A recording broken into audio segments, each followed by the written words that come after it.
우리 다 같이 오늘 우리에게 주신 하나님 말씀 함께 보시겠습니다. 사도행전 17장 22절에서 26절까지 말씀입니다. 사도행전 17장 22절에서 26절까지 말씀을 우리 같이 한 목소리로 함께 합독합니다. 시작. 바울이 아레오바고 가운데 서서 말하되 아덴 사람들아, 너희를 보니 범사에 종교심이 많도다. 내가 두루 다니며 너희가 위하는 것들을 보다가 알지 못하는 신에게라고 새긴 단도 보았으니 그런즉 너희가 알지 못하고 위하는 그것을 내가 너희에게 알게 하리라. 우주와 그 가운데 있는 만물을 지으신 하나님께서는 천지의 주제시니 손으로 지은 전에 계시지 아니하시고 또 무엇이 부족한 것처럼 사람의 손으로 섬김을 받으시는 것이 아니니 이는 만민에게 생명과 호흡과 만물을 친히 주시는 이심이라. 인류의 모든 족속을 한 혈통으로 만드사 온 땅에 살게 하시고 그들의 연대를 정하시며 거주의 경계를 한정하셨으니. 아멘. 아멘. 우리 다 같이 말씀 들고 함께 선포하시겠습니다. 시작. 주의 말씀은 내 발의 등이요 내 길의 빛이 되십니다. 주여 말씀하옵소서. 주의 종이 듣겠나이다. 아멘. 아멘. 오늘은 사도행전 17장 22절에서 26절 말씀으로 인간의 종교성과 하나님이란 제목으로 함께 말씀을 나눠보길 원합니다. 오늘 말씀의 배경이 되는 지역은 이 아덴이라는 지역입니다. 이곳은 오늘날의 그리스도의 수도인 아테네를 말하는 것이지요. 우리가 잘 알듯이 아테네는 그 당시 헬라 문명의 중심지였습니다. 그래서 문학과 철학을 비롯해서 과학이나 예술 그리고 의학과 같은 모든 학문들이 최고도로 발달한 곳이었지요. 특별히 헬라인들이 자랑하는 소크라테스나 플라톤, 아리스토텔레스 이런 철학자들을 배출한 곳이기도 합니다. 하지만 또 다른 이면에서는 파르테논 신전과 같은 수많은 신전들이 서 있었고 3만 개가 넘는 우상들이 지역 곳곳에 세워져 있었습니다. 최고의 지성을 자랑하는 반면에 또 온갖 우상도 함께 섬기는 이런 아이러니한 도시였지요. 사도 바울이 아덴으로 복음을 전하기 위해 갔을 때 그 모습을 한번 상상해 보십시오. 사람들은 각자 자기들이 똑똑한 척하면서 철학에 대해서 이야기를 하고 자기가 연구한 것들을 아레오바고 언덕 위에 서서 외치고 또 선포하고 그런 일들이 있었습니다. 반면에 그들의 삶을 들여다보면 굉장히 미신적이고 그리고 각종 우상신들을 섬기고 있는 모습을 보았던 것이지요. 이들의 이 종교성을 보면서 오늘 본문 22절에 이런 말을 합니다. 아덴 사람들아, 너희는 보니 범사에 종교심이 많다라고 지금 말하고 있지요. 여러분이 종교라는 말은 영어로 religion이라는 이 단어인데 이 단어는 라틴어에서 나온 말입니다. 그 어원이 뭐냐 하면 신에 대한 두려움과 존경의 태도이지요. 여러분, 우리 인간은 동물과는 달리 신의 존재를 믿습니다. 막연한 신의 존재를 믿고 두려워하지요. 또 존경의 태도를 갖습니다. 그래서 종교 생활이 시작된 것입니다. 태초에 하나님이 인간을 창조하셨을 때에는 하나님과 교통 교제함 속에서 하나님으로만 만족함을 얻을 수 있었습니다. 그런데 인간이 범죄하자 어떻게 됩니까? 하나님과의 교제가 끊어지게 되었고 그 빈자리 거기를 이제 다른 무언가로 채우려 하다 보니까 여러 가지 종교와 우상들이 생겨나게 된 것입니다. 그 빈자리를 다른 곳으로 채우려고 하다 보니까 각종 금은 목석으로 만든 우상들도 섬기기 시작한 것이지요. 로마서 1장 22절 23절에 보면 이렇게 말씀을 합니다. 우리 함께 같이 읽어보겠습니다. 로마서 1장 22절과 23절입니다. 시작. 스스로 지혜 있다 하나 어리석게 되어 썩어지지 아니하는 하나님의 영광을 썩어질 사람과 새와 짐승과 기어다니는 동물 모양의 우상으로 바꾸었느니라. 아멘. 그렇습니다. 여러분, 인간은 다 스스로 지혜 있는 척하지요. 하지만 너무나도 어리석은 존재입니다. 하나님의 영광을 썩어질 우상으로 바꿔버린 것이지요. 하나님을 떠난 인간일지라도 누구든지 종교성은 가지고 있고 종교심을 가지고 살아갑니다. 여러분, 신이 없다고 말하는 무신론자들, 신이 없는 걸 믿는 것일까요? 그렇지 않지요. 그런 사람들은 나를 믿고 살아갑니다. 나의 힘과 능력을 믿고 의지하고 사는 것이지요. 특별히 오늘 본문의 이 아테네 사람들도 3만여 개의 우상을 만들어 섬겼지만 그들은 혹시 나중에라도 자기들이 알지 못하는 그 신을 위한 단을 만들지 못했을까 두려워해서 심지어는 알지 못하는 신을 위한 단까지 만들어 섬겼습니다. 그래서 23절에 보면 이렇게 말씀을 하지요. 우리 23절 오늘 본문입니다. 같이 읽어봅니다. 시작. 내가 두루다니며 너희가 위하는 것들을 보다가 알지 못하는 신에게라고 새긴 단도 보았으니 그런즉 너희가 알지 못하고 위하는 그것을 내가 너희에게 알게 하리라. 아멘. 그렇습니다. 사도 바울이 복음을 전하기 위해서 아테네 시내를 쭉 돌아보다 보니까 아주 특별한 걸 발견하게 됩니다. 그거는 알지 못하는 신에게 드리는 제단을 발견한 것이지요. 그래서 사도 바울은 이것이 복음을 전한 도구가 될 수 있겠구나 라고 생각해서 이 아레오바고 언덕 위에 서서 이렇게 외치는 겁니다. 너희들이 지금 알지 못하는 신에게 단을 세워 놓았는데 그 알지 못하는 신에 대해서 내가 지금 말하겠노라 하면서 하나님의 어떠하심을 지금 증거하고 있는 것이지요. 그러면 지금 이 사도 바울이 이 아테네 사람들에게 전하는 그 하나님에 관한 말씀은 무엇입니까? 오늘 본문에 보니까 네 가지로 하나님을 증거하고 있음을 볼 수 있습니다. 먼저 첫 번째로는 우주와 모든 만물을 지으신 주재자로서의 하나님을 지금 증거하고 있습니다. 오늘 본문 24절 상반절에 보면 이렇게 말씀을 합니다. 우주와 그 가운데 있는 만물을 지으신 하나님께서는 이라고 말씀하고 있지요. 그렇습니다. 우주 만물은 자연이 또는 우연히 그렇게 생긴 게 아닙니다. 모든 것이 다 원인이 있어서 결과가 만들어졌다는 것이 과학적 사고방식 아닙니까? 그런데 이것을 자연이 생기고 우연히 만들어졌다라고 하는 것은 세상 사람들이 생각하는 그 과학에도 모순이 되는 무식한 말이 아닐 수 없습니다. 여러분, 이 세상이 어떻게 우연히 만들어졌다는 것입니까? 어제도 70세 이상 어르신들 모시고 군산에 좀 다녀왔는데 이 군산에 가니까 그 바다에 섬이 엄청나게 많이 있더라고요. 그 수많은 섬들을 그저 우연히 만들어졌다? 이거는 너무나도 과학적으로 모순이 되는 말이지요. 하지만 우리는 분명히 아는 사실이 있습니다. 우주와 만물의 모든 원인이 바로 하나님이란 사실이지요. 철학자 아리스토텔레스는 우주론적 증명이라는 책에서 그는 이런 주장을 합니다. 모든 것이 다 원인이 있어서 결과가 있기 때문에 우주의 원인인 주재자가 있을 것이다 라고 말을 했습니다. 일평생 그는 철학을 통해서 신을 연구했지만 결국에는 그 주재자가 누구인지는 알지 못하고 세상을 떠났습니다. 하지만 우리는 성경을 통해서 분명히 알고 있지요. 태초에 하나님이 천지를 창조하시니라. 그 창조주 하나님, 여러 철학자들 연구에서도 알 수 없는 그 창조주 만유의 주제이신 하나님을 우리는 알게 된 겁니다. 얼마나 놀라운 은혜입니까?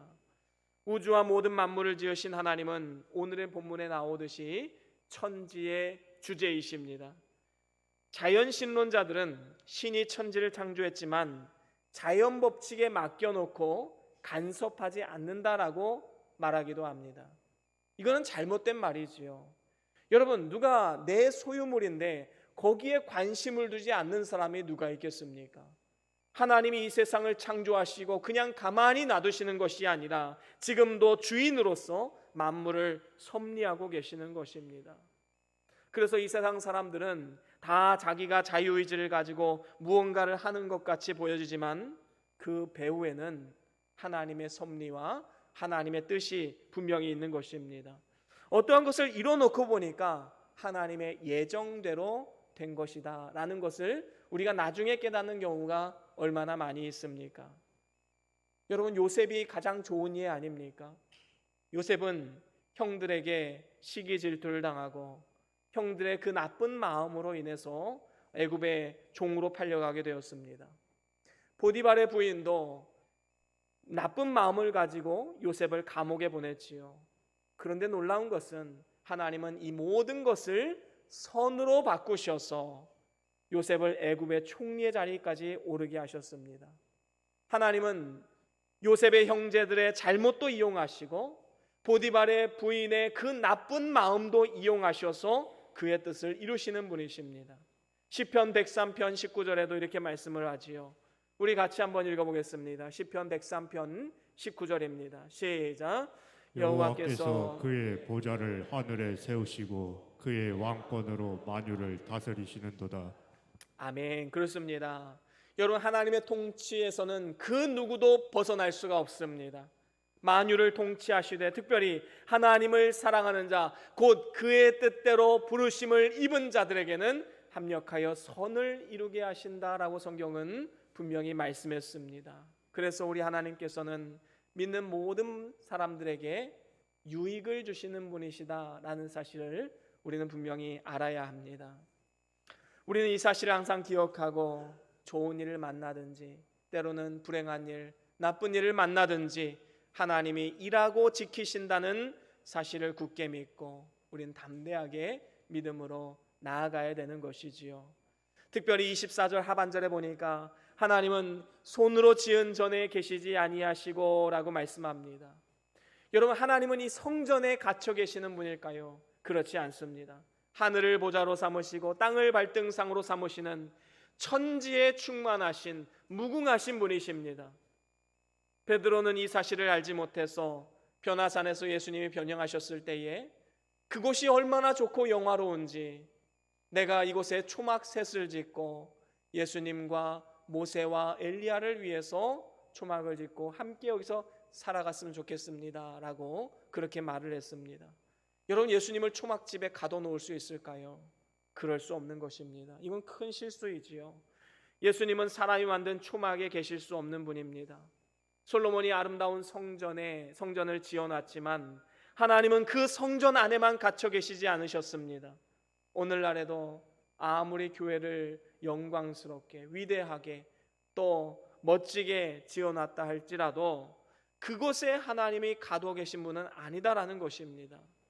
우주의 초월에 계신 분이시지요. 모든 만물의 초월에서 계신 분이십니다. 만물의 주제이시기 때문이지요. 그래서 하나님께서 우리에게 원하시는 것이 무엇일까요? 그것은 우리도 역시 교회 안에서만 갇혀 살아서는 안 된다라는 것입니다. 우리가 교회 안에서만 자라는 것이 아니라 세상 속에서도 하나님을 의식하고 하나님과 동행하는 삶을 살아가야 되는 것이지요. 교회에 와서는 찬송도 잘하고 예배도 잘 드리고 기도도 잘하고 예배는 잘 드리는데 교회 문만 나갔다 하면 내 마음대로 내 뜻대로 말하고 행동하는 성도들이 있습니다. 하나님을 언제나 어디서나 예배하는 참된 신앙인의 모습은 분명히 아닌 것이지요. 하나님은 어느 제한된 공간 안에만 머무시는 분이 아닙니다. 우주와 모든 만물을 지으시고 거기에 충만하신 분이시지요. 이러한 천지의 주제 되신 하나님을 늘 의식하고 언제 어디서든지 하나님을 삶으로 예배할 수 있는 그런 삶이 되어야 하는 것입니다.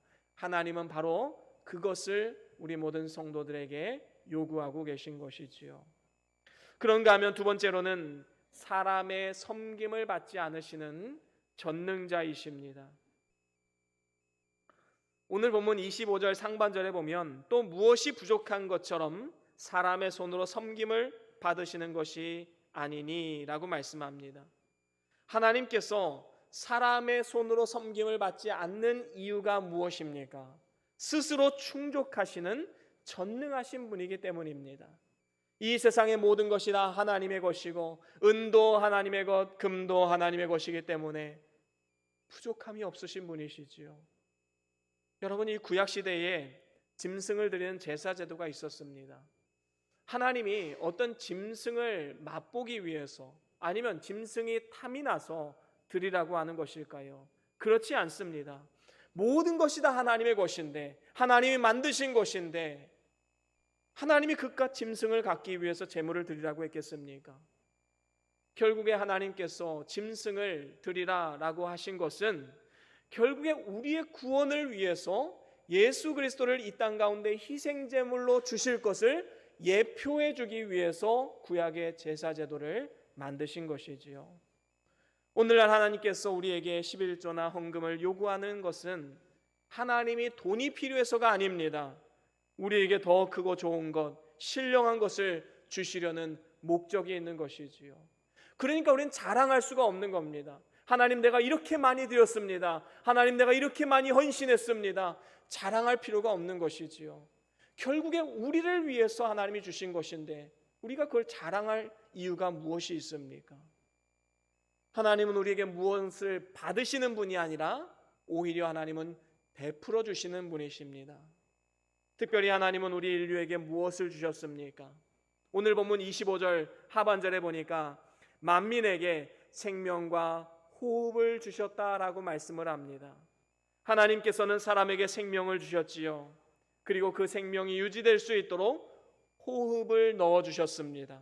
그래서 사람은 호흡을 잠시라도 멈추면 살아갈 수가 없는 것입니다. 여러분, 병원에 가면 호흡이 곤란한 사람들에게 산소호흡기라는 걸 주지요. 하지만 이러한 도구들도 하나님이 호흡을 주시는 그 기간까지만 필요한 것이지 하나님이 호흡을 걷어가시면 아무리 산소호흡기를 그 아이의 입에 달고 있어도 다시 숨을 쉴 수가 없는 것입니다. 하나님이 정하신 기간까지만 도움이 되는 것이지요. 그렇기 때문에 우리가 오늘 살아서 호흡하고 있는 것 하나님의 크신 은혜임을 알고 감사하며 살아가야 될 줄로 믿습니다.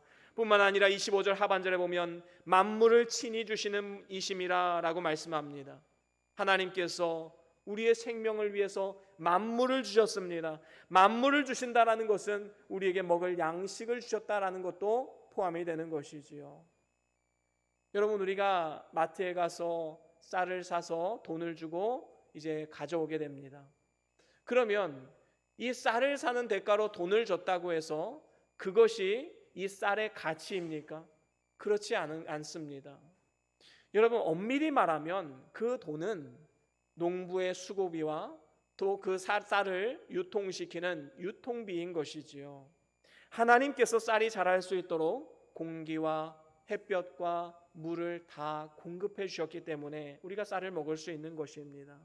그렇습니다. 먼저 그의 나라와 그의 의를 구하면 모든 것을 더해 주시겠다 약속하셨습니다. 또한 정직한 자에게는 좋은 것을 아끼지 않으시겠다 약속하셨습니다. 사르밧 과부는 자기와 아들이 한 번 먹을 양식밖에 없었지만 먼저 하나님께 순종하고 엘리야에게 드림으로써 3년 6개월의 그 기근 동안에 기름병에 기름이 마르지 않고 통에 가루가 떨어지지 않는 이 놀라운 은혜를 경험할 수 있게 되었습니다. 여러분, 우리가 가지고 있는 모든 것 다 하나님의 은혜요, 하나님께 받은 것임을 분명히 알아야 합니다. 고린도전서 4장 7절에 이런 말씀이 있지요. 우리 같이 함께 읽어봅니다. 고린도전서 4장 7절입니다. 시작. 누가 너를 남달리 구별하였느냐? 내게 있는 것 중에 받지 아니한 것이 무엇이냐? 내가 받았은즉 어찌하여 받지 아니한 것 같이 자랑하느냐? 그렇습니다. 여러분, 우리가 가진 것 중에 하나님으로부터 받지 않은 것이 무엇이 있습니까? 그런데 어리석은 인간은 마치 아무것도 받지 않은 것처럼, 마치 내 힘으로 모든 것을 이룬 것처럼 그것을 자랑하고 떠벌리고 하나님 앞에 감사하지 못하고 있는 것입니다. 얼마나 어리석은 일입니까? 여러분, 우리가 오늘날 누리고 있는 것이 한 가지라도 있다면 그것을 주신 이유는 우리가 믿음 생활 잘 하게 하기 위함입니다. 그걸 가지고 자랑으로 삼고 교만해지고 그래서는 절대로 안 된다라는 것이지요. 그렇습니다. 하나님은 우리의 섬김을 받으시는 분이 아니라 우리에게 놀라운 은혜를 주시는 전능하신 분이십니다. 오히려 우리를 위해서 친히 섬겨주시는 분이시지요. 그 증거가 바로 독생자 예수 그리스도를 내어주신 것이지요. 우리가 지난번에도 말씀을 나눈 바가 있지 않습니까? 아들을 아끼지 않고 내어주신 이가 어찌 그 아들과 함께 모든 것을 주시지 않겠느냐. 아들을 내어주셨는데 무엇을 아끼겠느냐라는 것입니다. 그렇기 때문에 우리는 하나님 앞에 섬기고 헌신한 것을 자랑할 수 없는 겁니다. 그저 우리는 무익한 종으로서 해야 할 일을 한 것뿐이지요. 그리고 우리는 그저 아들과 함께 모든 것을 공급해 주시는 그 전능하신 하나님 앞에 늘 감사하며 살아갈 수밖에 없는 것입니다. 그런가 하면 이제 세 번째로는 인류를 한 혈통으로 만드신 절대자이십니다. 오늘 본문 26절 상반절에 보니까 인류의 모든 족속을 한 혈통으로 만드사 온 땅에 살게 하시고 라고 말씀합니다. 인류는 서로가 피부 색깔과 생긴 모양이 다 다르지만 모두가 다 아담과 하와의 자손이요 한 혈통에서 나왔습니다. 병원에서 수술할 때 피가 모자라면 수혈을 받지요. 같은 혈액형이면 누구나 피를 주고받을 수 있습니다. 이것이 바로 인류가 다 한 혈통이라는 사실을 증거하는 것이지요. 그래서 우리는 민족이나 언어 그리고 문화나 외모는 다 달라도 모두가 다 하나의 조상에서 나온 형제 자매임을 알고 인종차별이나 민족 우월주의 같은 이러한 것은 우리에게 없어야 합니다. 하나님의 형상대로 창조된 우리들은 서로가 서로를 존중히 여기고 사랑해야 마땅한 것이지요. 특별히 하나님은 인간을 한 혈통으로 만드셔서 온 땅에 살게 하셨습니다. 태초의 절대자이신 하나님께서 온 세상을 만드시고 특별히 우리 인류에게 문화 명령을 내려주셨습니다. 그게 창세기 1장에 잘 나와 있지요. 1장 28절 말씀 우리 같이 함께 읽어보겠습니다. 창세기 1장 28절입니다. 시작. 하나님이 그들에게 복을 주시며 하나님이 그들에게 이르시되 생육하고 번성하여 땅에 충만하라. 땅을 정복하라. 바다의 물고기와 하늘의 새와 땅에 움직이는 모든 생물을 다스리라 하시니라. 아멘. 그렇습니다. 여러분, 하나님의 뜻은요 생육하고 번성하여 땅에 충만하고 땅을 정복하는 것입니다. 그래서 우리는 이 땅 가운데 살아가면서 하나님의 지경을 넓혀가며 계속해서 하나님 나라를 확장시켜 나아가야 된다는 것이지요.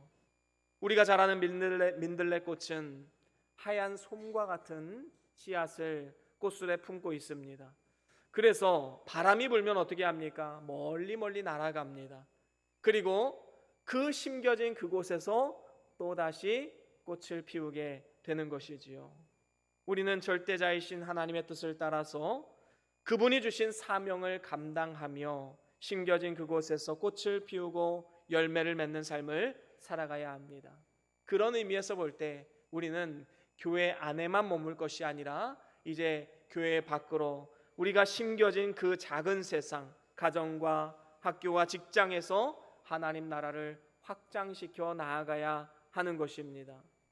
인류가 노아 홍수 이후에 바벨탑을 쌓고 거기에 살려고 했지만 하나님께서는 그들의 언어를 흩으시고 다 뿔뿔이 흩어지게 만들었습니다. 또한 하나님께서는 초대교회 때에 로마 제국의 핍박으로 인해서 성도들을 다 흩어놓았지요. 그때 흩어진 사람들이 무엇을 했습니까? 그 흩어진 곳에서 또 교회를 세우고 복음을 증거하고 그래서 계속해서 복음이 확장될 수 있도록 만드셨습니다. 절대자이신 하나님의 놀라운 섭리가 그 안에 있었던 것이지요. 그래서 우리는 모이면 함께 예배하고 흩어지면 그 자리에서 복음을 증거하는 삶을 살아가야 하는 것입니다. 우리 모두는 한 혈통에서 나왔고 예수 그리스도의 보혈을 통해서만 우리가 구원을 얻을 수 있기 때문에 우리 주변 사람들에게 그 복음의 길, 가장 복된 길, 성공의 길, 승리의 길을 가르쳐 주어야 하는 것입니다. 우리는 때를 얻든지 못 얻든지 우리가 만나는 모든 사람들에게 복음을 전해야 되는 것이지요. 그것이 바로 하나님이 우리를 이 세상 가운데 남겨두신 이유와 목적입니다. 우리는 영적으로 한 가족임을 기억하고 늘 복음을 증거하고 믿지 않는 자들을 주님께로 인도하는 이 일에 최선을 다해야 되는 것입니다. 그런가 하면 네 번째로는 연대와 거주의 경계를 한정하신 주권자이심을 우리에게 가르쳐주고 있습니다. 오늘 본문 26절 하반절에 보니까 우리의 연대를 정하시고 거주의 경계를 한정하셨다라고 그렇게 말씀하고 있습니다. 하나님께서는 우리가 세상에 태어나서 얼마 동안 살 것이다라는 연대를 정해놓으셨습니다. 어떤 사람은 수명이 짧은 사람도 있을 것이고 어떤 사람은 100세 이상 넘도록 오래 사는 사람도 있을 것입니다. 이 모든 것은 하나님이 정하신 주권, 그 주권에 한정이 되어 있는 것이지요. 하나님은 이렇게 우리가 세상을 떠나는 날짜를 가르쳐주지 않으셨을 뿐만 아니라 그리고 예수님이 재림하시는 날짜도 우리에게 가르쳐주지 않으셨습니다.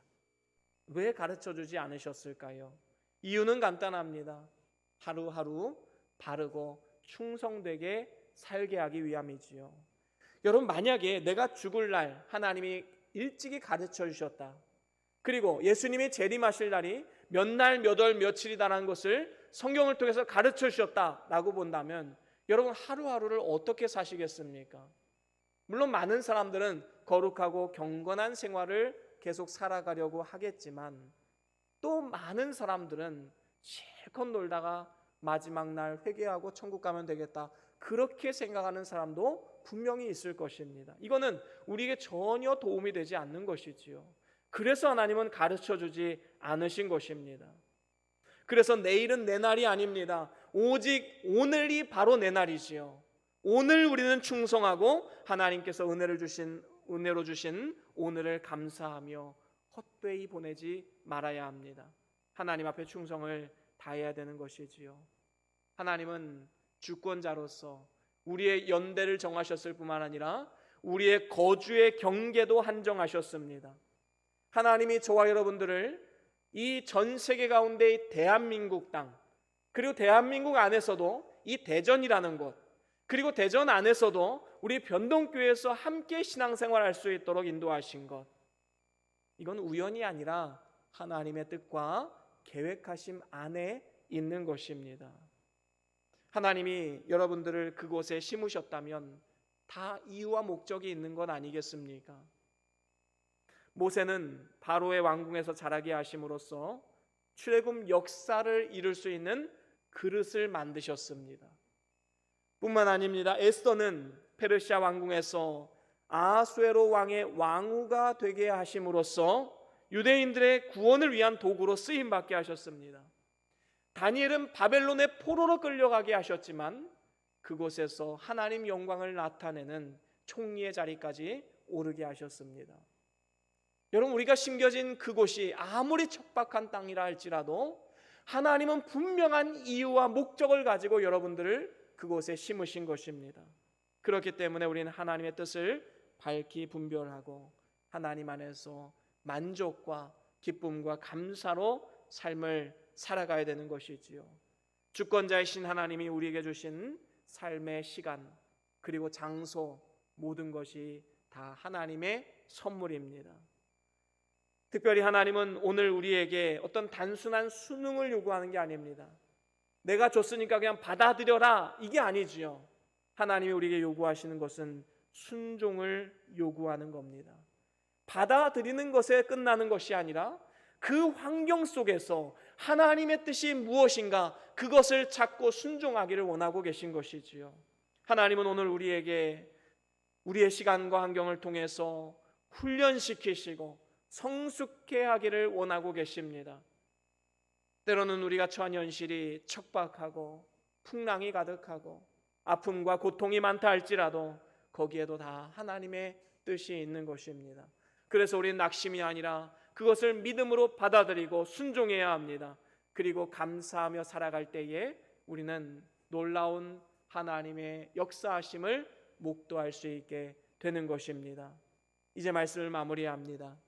하나님은 이 세상의 많은 철학자들과 종교인들에게 알지 못하는 신입니다.